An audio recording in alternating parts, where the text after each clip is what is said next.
New from Vinegar Syndrome is Alien from LA, directed by Albert Pyun,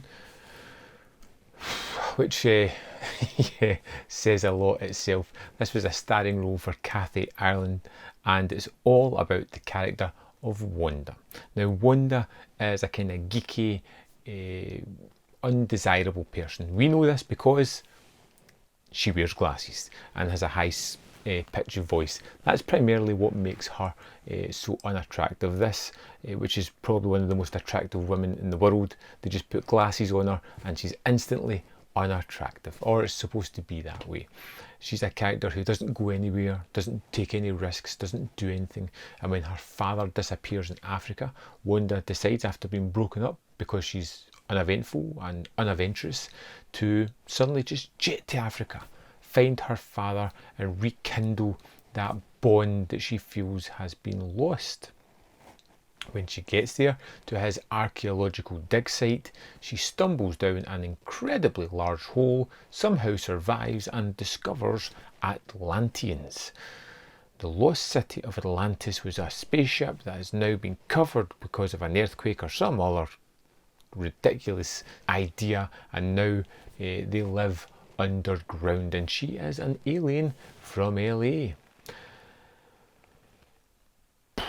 This was a tough one, a really tough one. Almost immediately I was put in the back foot. I wasn't on a similar tone with this movie. I wasn't enamoured by the look of it at the start. I found it a little bit ridiculous, and the voice that Kathy Ireland puts on is just weird. When we get to the Atlantis, or wherever it's supposed to be, I really kind of appreciated the look of it. It was quirky, it was different, it had some nice sets about it. I loved the red and blue lighting that's used a lot in this one, and I had a feeling of something that I couldn't quite put my finger on at first, but it came to me later on. The sequences in 12 Monkeys where Bruce Willis goes back to the future and everything's getting a little bit skewed and weird and wacky, it had that kind of feeling about it, but it was a little bit more manicured, a little bit more crazily constructed in Alien from LA. And one of the main things about it was the story was just bland and kind of uneventful. She's looking for her father. The people of Atlantis don't want this person to get her father and get away in case they bring an army in to attack them. And it just kind of follows typical beats. It's from one bad guy to another bad guy, a couple of people helping her to hopefully get out of this situation. And it just felt unadventurous, uninteresting. It was a little bit bland and chaotic. You know, it didn't have that sense of quirkiness to go with the weirdness that was there. It was trying really hard, but it never quite accomplished what it was after in my eyes. And I kind of stuck because I could see me going back to watch this again. Even though it's a movie that I can't recommend, I could see myself going back to watch it, even if it was on in the background. Something that I could work away and tune into the parts that I enjoyed, to see the wonderful production values, because I really did like the sets, the way they were used, and a lot of the lighting that was used. I thought the costumes that the people were wearing was interesting enough. It's just the story elements that really let it down.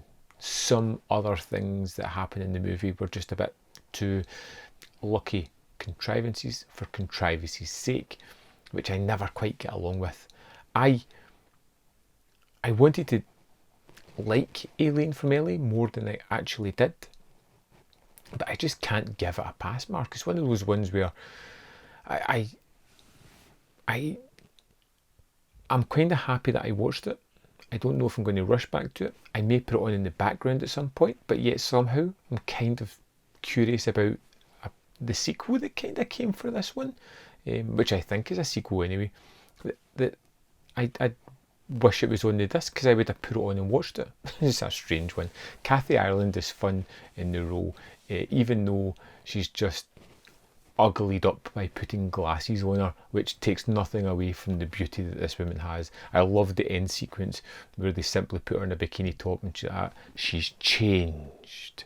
Look how she's changed. She doesn't have glasses and she's now got boobs. Wow. It was just funny, ridiculously so. Alien from LA, I thought it was okay. Problematic in a lot of ways, and something that I would probably go back and watch again, but I can't recommend it. It's not one that I would say rush out and check out. It's a kind of fairy tale that is bland and not that great. Yeah, anyway, I'd love to know your thoughts on Alien from LA. Let me know in the comment box below. I'll see you next time on Man v Film.